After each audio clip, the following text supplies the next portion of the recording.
My name is Charlotte Hill. I'm a Master's of Public Policy student at the Goldman School of Public Policy at UC Berkeley, and I'm here to talk about anti-corruption reform in the United States.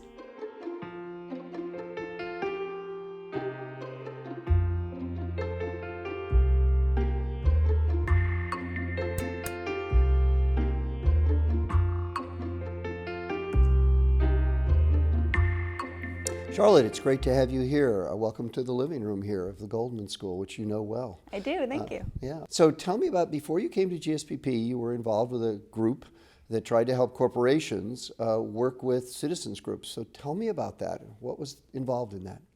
Before coming to GSPP, I worked for a company called Change.org. A lot of people know it. It's the biggest petition platform in the world. And so about 100 million people would use the site to ask companies, but also politicians and often local politicians, city councils and the like, to pass specific reforms or to abstain from doing something. My job right before I left was to meet with big brands, Nike, JCPenney, Disney, and show them how to use our site so that they could communicate with their customers and respond to some of these petitions. So how did boards react to that? I mean, corporations aren't always that thrilled with being told by citizens groups what to do, and so tell me about the dynamics.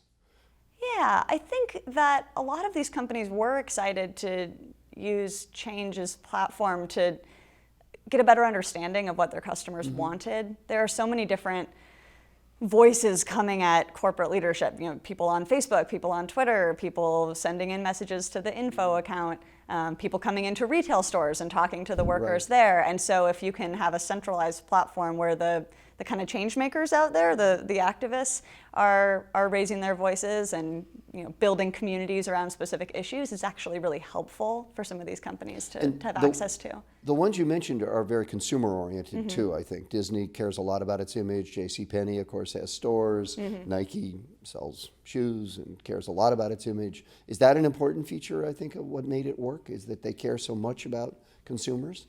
I think so, yeah. I mean, you've got to build customer loyalty. I think increasingly people in the United States want to know that where they shop, that the companies where they shop are aligned with their personal values. And so this is increasingly important, especially for a company like Nike that has had some scandals in its past and is really trying to rebrand itself as a socially conscious company. What's your bottom line on that? I mean, is this working? Do you think corporate America is getting more responsive through these kinds of mechanisms, especially using something like the platform that allows people to actually express their views and aggregate them? I'm an optimist. I mean, I do think so. One good example is that, I don't know if you remember a couple of years ago, the Boy Scouts of America were not accepting gay troops.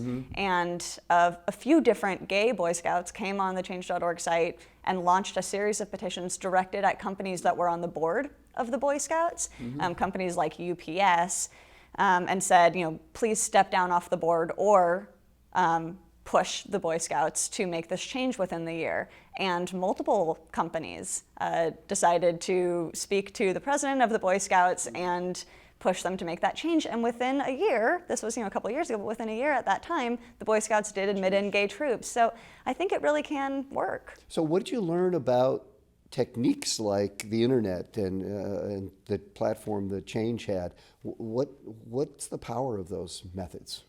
I think it all comes down to personal stories. If you can shift from, 200,000 people are broadly calling on the Boy Scouts to admit gay scouts to, I'm a gay Boy Scout, here's my story, and all these people are joining with me in support of me and people like me, that's a really powerful emotional shift. And that's what we're trying to bring into some of this new anti-corruption work that I'm doing. Help people around the country identify ways in which corruption in government affects their lives, and bring those stories to politicians and to special interests and to the broader American people to show why this is a big problem. So you're working now with Represent Us, which is trying to deal with, as you say, corruption. Why the word corruption? Is this technically corruption? Can the politicians be put in jail for some of the things they're currently doing? So we're talking about legalized corruption, corruption that we would like to make illegal through the law. Right now, it is completely possible for a special interest to write a draft of a law, put it in front of members of Congress, and then give those Congress people money, big checks, and then say, okay, pass our law, and the Congress does. We saw this happen really recently in the Senate with an update to the Toxic Substances Control Act. This was a bill that was passed back in 1976 to regulate toxic chemicals, hasn't been updated since. The Senate is finally tackling an update. They just passed a bill, actually. But it turns out the original version of this bill, again, a bill meant to regulate toxic substances, was written by the chemical lobby, by the main organization that represents chemical companies. And again, this chemical lobby gave $54 million to members of the Senate that they were lobbying to pass legislation. So that may not be something that you can currently be thrown in jail for as a senator, but we do think that that kind of activity should be illegal. You can lobby a politician and you can donate to a politician, but you shouldn't be able to do both. So you're worried about the influence of money in American politics, and of course, a lot of people, even on the right, including on the left, are concerned about that. So, what does represent us? What is their approach? What kinds of things do they want to change? I think they have a 3-point program. What is that program? Yeah, thanks. So we're pushing for what we call the American Anti-Corruption Act. That's our template legislation, and we're also passing versions of this in states and cities around the country. And each one of these anti-corruption acts does 3 things. They end secret money, so that's disclosure of who's giving money and to whom. So, because right now we have organizations that can give money to super PACs or organizations like that. They can run ads in favor of certain things, and you don't know who the people are who are running those ads. Yeah, now when it comes to super PACs, we do require disclosure of who's giving money, but there are these organizations wonkily called 501c4s because of the tax code, and you can, as an individual, give a lot of money to these organizations and never have your name disclosed, and they, again, are able to push for certain policies. Called social welfare organizations, the term of art. So that's number 1. Ironically named, yeah. So end secret money. Number 2, prevent political bribery. And this is what I was talking about before, where you shouldn't be able to both lobby for legislation and pay for it, essentially. Another reform that would fit under that heading is closing the revolving door between being a politician and then becoming a lobbyist. Back in the 70s, the early 70s, only about 2% of our members of Congress went on to become lobbyists. Now more than half of them do. And it's often within just a year or 2 of leaving Congress. And so understandably, that creates this tough dynamic where you're currently serving as a member of Congress, but you're lining up your next gig. And you're supposed to be, say, regulating the financial industry, but in 2 years, you're expecting to be sitting on the board of an organization that is lobbying on behalf of Wall Street. Yeah. The third is giving every voter a real voice in our elections.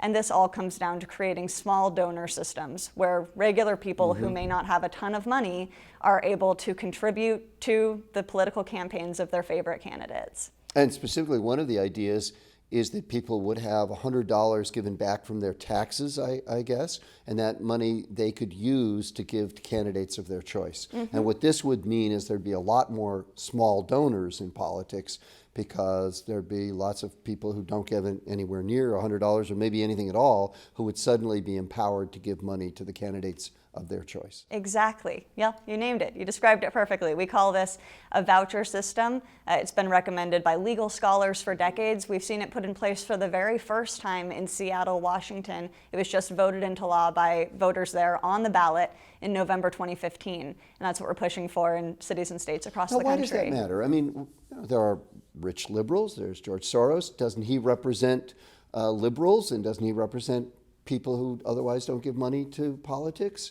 So why can't we just depend upon the rich liberals to represent poor people? There's actually really fascinating research that's come out only in the past few years looking at wealthy people on both the right and the left and what their policy preferences are, and comparing that to the preferences of people in other areas of the income and wealth spectrum.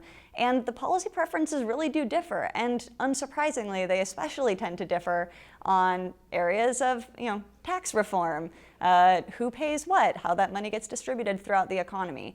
But I think there's also a bigger question here just about equity in our political system. Everyone should have the opportunity to contribute to a candidate, especially when donations matter so much right now.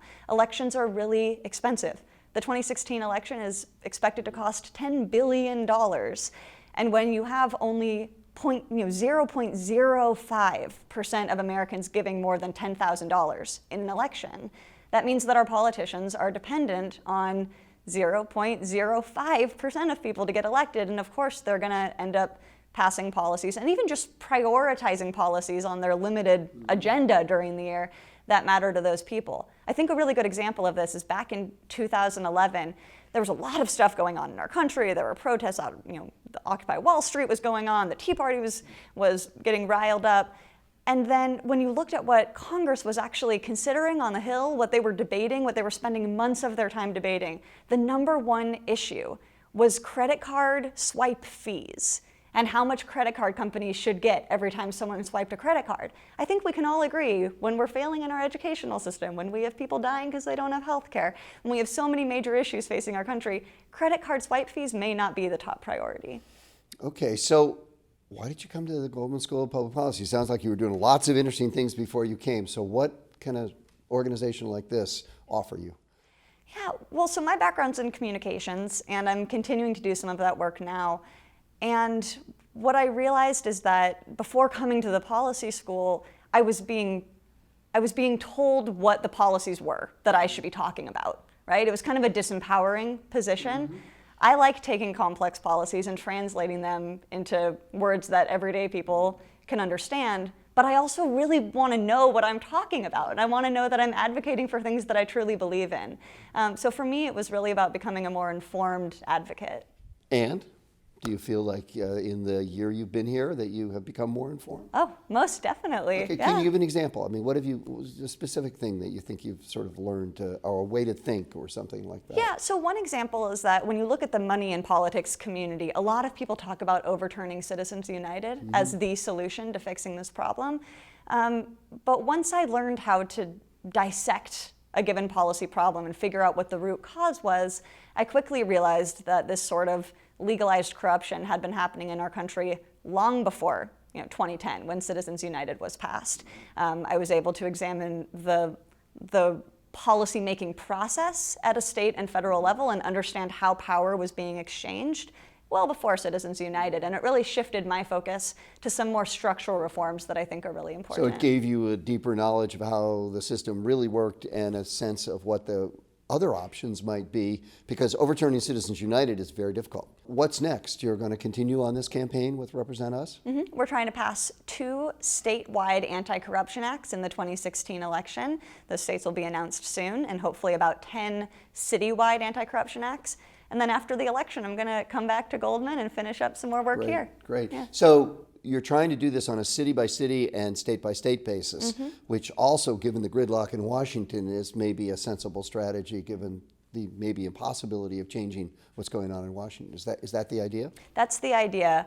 There's plenty of corruption, of this legalized corruption that's happening at the state level. A new report looking at the potential for corruption in states didn't give anybody above a C grade. No state earned more than a C, and 11 states flunked. So there's a lot of work that we can do at the state level to tackle things, to tackle problems that can make our educational systems better, our criminal justice system better, all the things that our states are in charge of legislating.